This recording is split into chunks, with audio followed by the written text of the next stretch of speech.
जय हिंद। आज हम बात करेंगे ई रूपी के बारे में। ई रूपी क्या है, कैसे काम करता है और ई रूपी आने पर बैंक्स को क्या इफ़ेक्ट पड़ेगा। पहले क्या होता था, आरबीआई पैसा प्रिंट करता है, इसके बाद बैंक को भेजता है, बाद में पब्लिक तक पहुंचता है। और आरबीआई बोल रहा है कि अब मैं ई रूपी लॉन्च करूंगा। ई रूपी जैसे ही आप कैश यूज करते हो, ठीक उसी तरह का फीलिंग्स मैं ई रूपी पर आपको दूंगा। यानी आपको कहीं ट्रांसफ़र करना है 500 ₹2, तो आप 500 और ₹2 का नोट भेज सकते हो। फिर समझते हैं ई रूपी आने पर बैंक को क्या इफ़ेक्ट पड़ेगा। तो सबसे बड़ा सवाल उठता है कि बैंक का नाम और निशान मिट जाएगा, या फिर जिस तरह से चल रहा है इस तरह से चलता रहेगा। क्योंकि आरबीआई खुद पब्लिक से कांटेक्ट कर रहा है। पहले क्या होता था कि कोई भी कैश चाहिए तो हम बैंक से कांटेक्ट कर रहे थे, लेकिन ई रूपी आने के बाद हमको शायद बैंक जाना ही ना पड़े और आरबीआई का ऐप से सब ट्रांजैक्शन करें। तो सबसे पहले सवाल यहाँ पर ये खड़ा होता है, जो हम यूपीआई यूज कर रहे हैं वो सबसे सही है या फिर ई रूपी सबसे सही है। यूपीआई पर आपको पहले कोई भी बैंक में अकाउंट होना ज़रूरी है, लेकिन आरबीआई का ऐप पर आपको ना ही कोई अकाउंट की ज़रूरत है या फिर कोई बैंक विज़िट करना है। आपके मोबाइल पर सब हो जाएगा और आपने लिमिट तक ही यूज कर सकते हो। पहले क्या होता था, आरबीआई पैसा प्रिंट करता था और बैंक को भेजता था। बैंक को भेजने के बाद पब्लिक के पास पहुंचता था। इसमें से बहुत ट्रांसपोर्टेशन खर्चा आ रहा था और प्रिंटिंग का खर्चा आ रहा था। इसलिए आरबीआई ई मनी को बहुत सपोर्ट कर रहा है और कैश को सपोर्ट नहीं कर रहा है।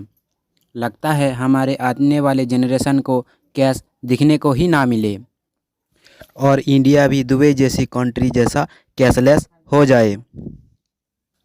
आरबीआई का ई रूपी पूरी तरह से सक्सेस होने के बाद फ़ोन पे, गूगल पे या फिर बैंकों का छुट्टी हो सकता है, क्योंकि आरबीआई का ऐप में ना ही कोई लोकल ऐप की ज़रूरत है या फिर कोई बैंक्स की ज़रूरत है। आपको क्या लगता है, ई रूपी यूपीआई की तरह सक्सेस होगा या फिर फेल होगा? तो फिर आरबीआई का पूरा मकसद क्या है? ब्लैक मनी को बचाना है या फिर फेक करेंसी को बचाना है या फिर ट्रांसपोर्टेशन खर्च को बचाना है, प्रिंटिंग खर्च को बचाना है? आपको क्या लगता है? आप हमें कमेंट करके ज़रूर बताइए कि आरबीआई का ई रूपी पूरी तरह से इंडिया को रिप्लेस कर देगा या फिर नहीं। ना ही कैश खो जाने का डर, ना ही कैश को पकड़ने का झंझट, वो सब कुछ डिजिटलाइज होगा।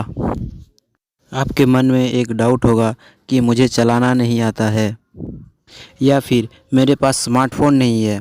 आरबीआई कीपैड मोबाइल पर भी वही फैसिलिटी दे रहा है। जो चीज़ आप स्मार्टफ़ोन पर कर सकोगे वही कीपैड पर भी कर सकोगे। पहले तो थोड़ा दिक्कत आएगा और करते करते धीरे धीरे आदत हो जाएगा।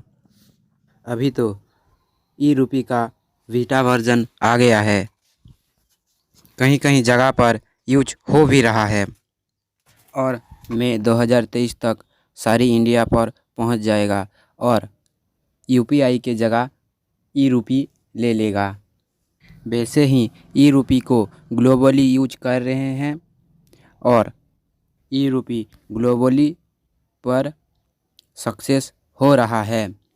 आरबीआई का मानना यही है कि पिछले साल पैसा प्रिंटिंग करने पर 8,000 करोड़ का खर्चा आया था, वही खर्चा भी बच जाएगा और पूरी तरीके से इंडिया कैशलेस हो जाएगा और अदर कंट्री से इंक, पेपर हम जो इंपोर्ट कर रहे हैं वो इंपोर्ट पर कमी दिखने को मिलेगा। तो आपको कैसा लगा वीडियो? तो मिलते हैं नेक्स्ट वीडियो में। जय हिंद।